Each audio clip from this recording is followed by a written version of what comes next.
Good day. We begin in Washington, where President Donald Trump is calling for his predecessor, Barack Obama, to be criminally investigated, claiming he was the ringleader of the years-long investigation into Russian election interference. The president's explosive accusation follows the declassification of new documents by Director of National Intelligence Tulsi Gabbard. According to a summary of these documents, there is overwhelming evidence that officials in the Obama administration manufactured and politicized intelligence to create the narrative that Russia was colluding with the Trump campaign ahead of the 2016 election. The documents reportedly show that the intelligence community had information to the contrary, but that a different narrative was pushed forward. Gabbard has since sent a criminal referral to the Department of Justice based on these findings. Speaking from the Oval Office on Tuesday, President Trump was asked who specifically should be investigated. He replied, "President Obama, he started it." He went on to name a list of high-ranking officials from that administration, including then Vice President Joe Biden, CIA Director John Brennan, Director of National Intelligence James Clapper, and FBI Director James Comey, among others. The president asserted that the effort originated with the Obama White House, but was also fueled by what he called the total fake report from Christopher Steele. The Steele dossier, which was funded by the Hillary Clinton campaign and the Democratic National Committee, served as a foundational element for obtaining surveillance warrants against a Trump campaign aide. However, it was widely viewed within the intelligence community at the time as unverified internet rumor. The newly released information builds on previous findings. Notes from a July 2016 briefing show that CIA Director Brennan informed President Obama of an alleged plan from a Clinton foreign policy advisor to vilify Donald Trump by stirring up a scandal claiming interference by the Russian security service. This information was reportedly passed on to the FBI, which later launched its Crossfire Hurricane investigation. That probe was eventually taken over by special counsel Robert Mueller, whose final report in 2019 found no evidence of a criminal conspiracy between the Trump campaign and Russia.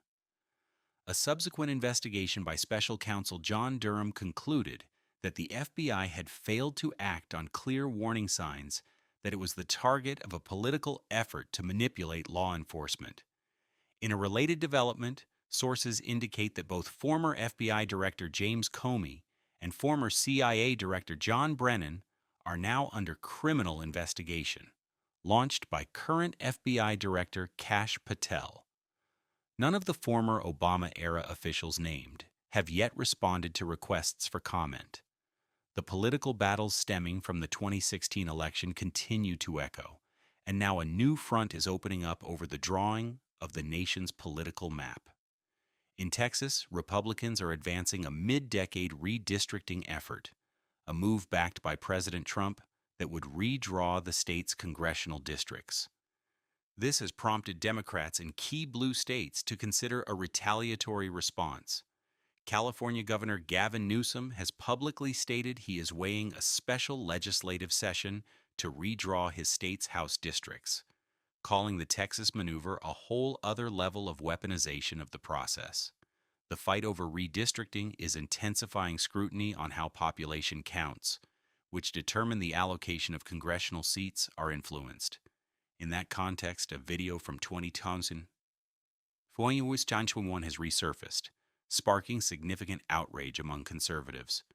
The clip appears to show Democratic Representative Yvette Clarke of New York at a House committee briefing, where she discusses absorbing migrants into her Brooklyn district.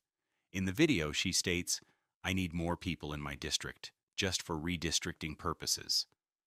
The clip's reemergence has fueled accusations that Democrats intentionally use immigration to increase population counts in their districts to gain more seats in Congress and therefore more political power. This controversy touches on a broader, heated debate. Earlier this year, New York's highest court struck down a New York City law that would have allowed nearly 1 million non-citizens to vote in local elections. Meanwhile, the debate has renewed calls for the Senate to take up the SAVE Act. The bill, which has already passed the House, would require individuals to provide documentary proof of U.S. citizenship when registering to vote in federal elections, and would mandate that states remove non-citizens from their voter rolls.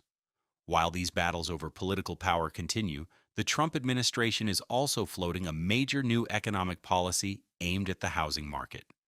President Trump confirmed on Tuesday that he is considering eliminating the capital gains tax on the sale of houses.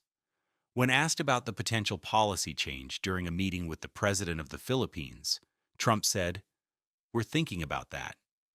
A capital gains tax is a tax on the profit made from selling an asset, in this case, a residential property.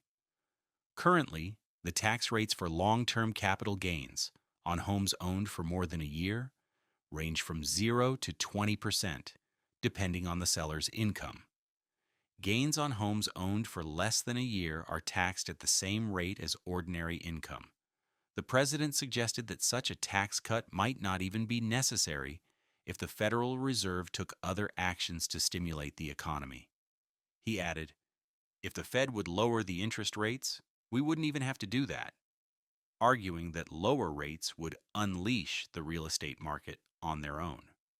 For now, the proposal to eliminate the capital gains tax on homes remains under consideration by the administration as a potential tool to improve the U.S. housing market. Finally, in Southern California, there is a sign of de-escalation following a period of significant tension last month. The Pentagon is continuing to wind down its troop deployment to Los Angeles, announcing the withdrawal of approximately 700 U.S. Marines.